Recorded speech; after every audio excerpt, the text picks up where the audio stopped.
Hi,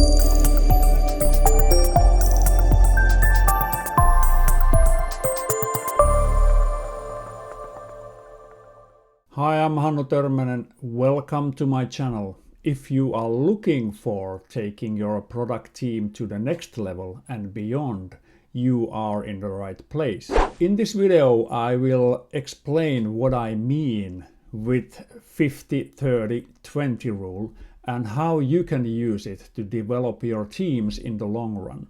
When I say in the long run, I mean a month, several months, or even a year-long periods of time. The 50-30-20 rule is not meant to be followed every day or even every week.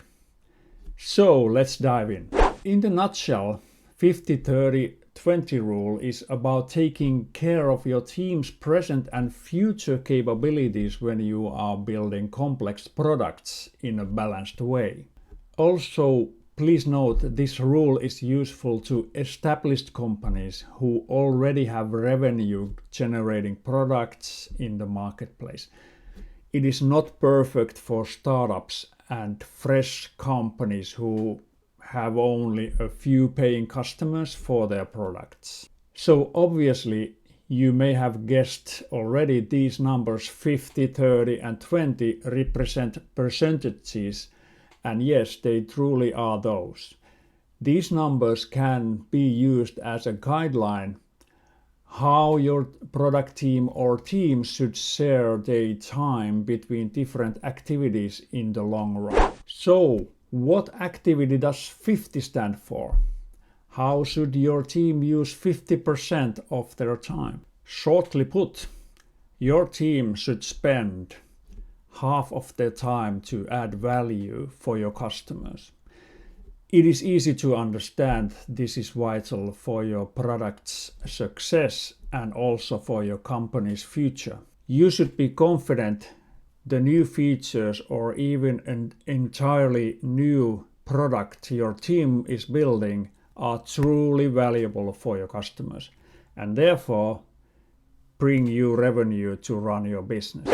Next, 30% of your team's time should be spent fixing the old stuff.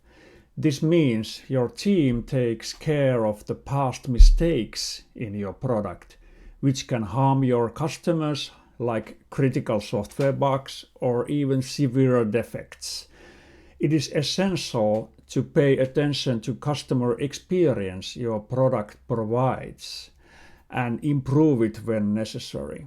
In addition, your team should take a close look on the planned new product features because they may have impact on product performance, safety, quality demands, and so on. It is important to spend time in this activity to ensure that product quality is high and can face the needs and requirements for future development as well. If your team misses this part while being busy to implement more and more customer requests, you can expect technical debt to accumulate over time. And eventually that will make your future product development a struggle. The final 20% is allocated to learning. Now you can argue why on earth your team should spend 20% of their working time on learning.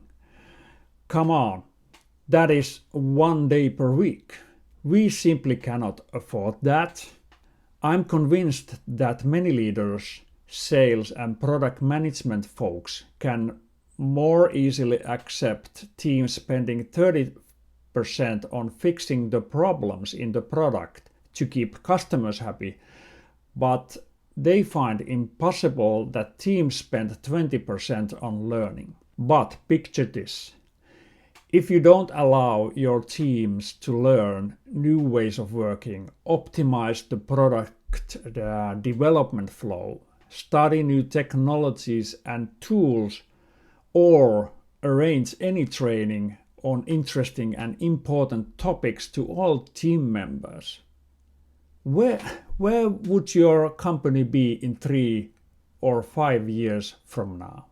Your team would still use outdated tools and technologies, would not improve their productivity or their performance, nor create maximum customer impact. In the worst scenario, your product is less and less competitive in the market. Your team members start looking for other opportunities because lack of skill development. Teams spending time on learning is actually an investment for your company's future. You become more resilient because your team members acquire multiple skills. You are much more capable of replace leaving employees.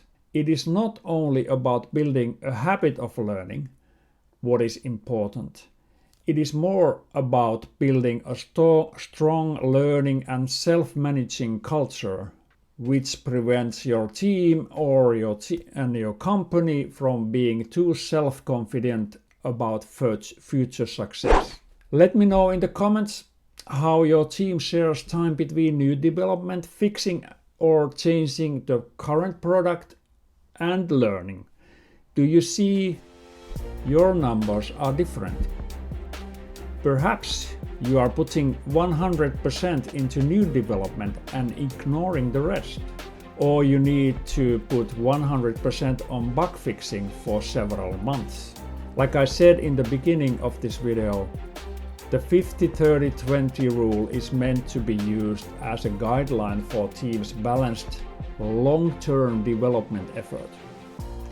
On daily or weekly basis, you may have different numbers, like for instance putting 100% on fixing bugs in your product. Okay, that's all for today.